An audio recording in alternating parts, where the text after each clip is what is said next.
Hi everybody, I'm Ryan, and today we're going to talk about Golgari Midrange in Standard, the deck I'm actually currently grinding with in RCQs. And we're going to talk about the overall strategy of the deck, card choices in the deck, and things like that in this deck tech. Let's jump into it. So this is the current version of Golgari Midrange. It's gone through quite a few iterations recently, responding to the meta mostly, and its overall strategy is exactly what a black midrange deck strategy is. It's attempting to one-for-one their opponent, come out on top in major exchanges, and play creatures that are just higher card quality and more threatening, and do a little bit more than what they do on face value, so the one-for-ones are worth it. It is fair magic in a nutshell, so let's talk about the cards. Starting with the lands. The lands are just basic black-green lands. However, there are 4 2/2 of utility lands. First off, in Fountain Port. Fountain Port, you can tap to add a waste mana, or 2 mana and tap it to sacrifice token and draw a card, 3 mana and tap it to pay 1 life, create a 1/1 blue fish creature token, and 4 mana and tap it to create a treasure token. Fountain Port's just a really good way to use that extra mana to create fish, draw a few extra cards, maybe create a treasure.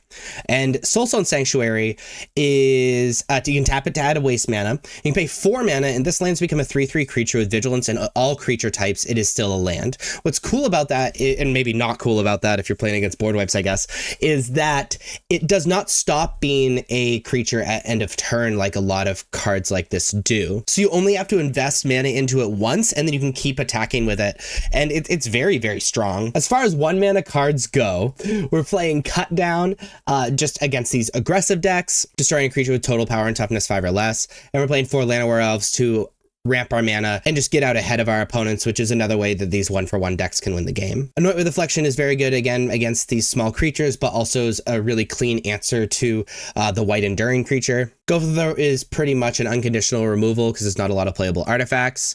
Mosswood Dread Knight on one side is Dread Whispers, where you draw a card and lose a life, and then it goes on an adventure, and then you can play Mosswood Dread Knight, which is a 2-mana 3/2 with trample. When it dies, you may cast it from your graveyard as an adventure until the end of your next turn. So this is a card that if they don't exile or play a card like Anoint with Affliction, you can just keep casting over and over, keep drawing cards, keep providing threats. This is kind of exactly what a deck like this needs, where if the rest of the deck is 1-for-1ing, this is the kind of card that can get you ahead of it, where it can 1-for-0 your opponent, continue to draw cards, continue to be a threat. Tear Asunder as a 1-of just has artifact or enchantment hate, and it's also fine to play in the main deck because even if they don't have artifacts or enchantments, you can pay extra mana and have it exile just an online permanent. Blot Out is a really cool card, 3 mana instant. Target opponent exiles a creature or planeswalker they control with the greatest mana value among creatures or planeswalkers they control. It's a reasonably clean answer to planeswalkers, because a lot of the time planeswalkers are the highest mana cost. It's also a reasonably clean answer to opposing Thruns, and it's just a decent card, especially to play at instant speed.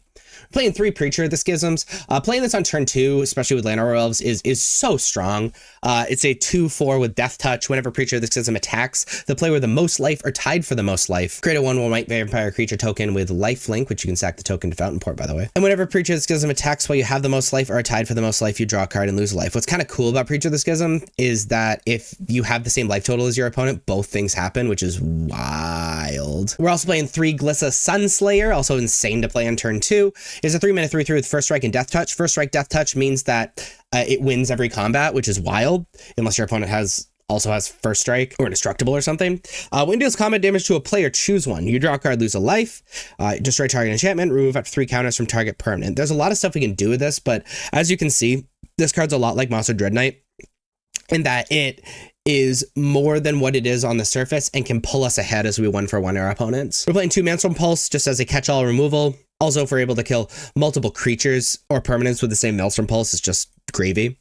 3 Shieldred. Shieldred is extremely powerful. Is a 4-mana 4/5 with Death Touch. Whenever you draw a card, gain 2 life. When your opponent draws a card, they lose 2 life. This allows us to pull ahead in life total and is also a very scary threat on its own and very hard to answer. We're playing The End. Spells cost 2 less to cast. Your life total is 5 or less. Hopefully that isn't happening. But we exile target creature or planeswalker, and then you get to extract that creature, which is a great catch-all removal and really good against decks that are playing cards like Mosswood Dread Knight or Shieldred or things like that you really want out of their deck and want to be able to exile. We're playing 2 Gix's Command. Now, Gix's Command is fine in the main deck because it's fine against the slower decks because you can bring creatures back and maybe make your opponent sacrifice creature or whatever. But really, it's in our deck for the red decks to be able to give something lifelink to wipe the board and really shut the door on these aggressive decks. We're playing Thrun Breaker of Silence just as a very, very hard to answer creature, a very hard to block creature. It is all around, like, can kind of close the door on these mid-range decks like Green and Dimir. As far as the sideboard goes, we've already talked about Cut Down. We're playing Duress for these combo and control decks to be able to take out these non-creature spells. We've already talked about the end.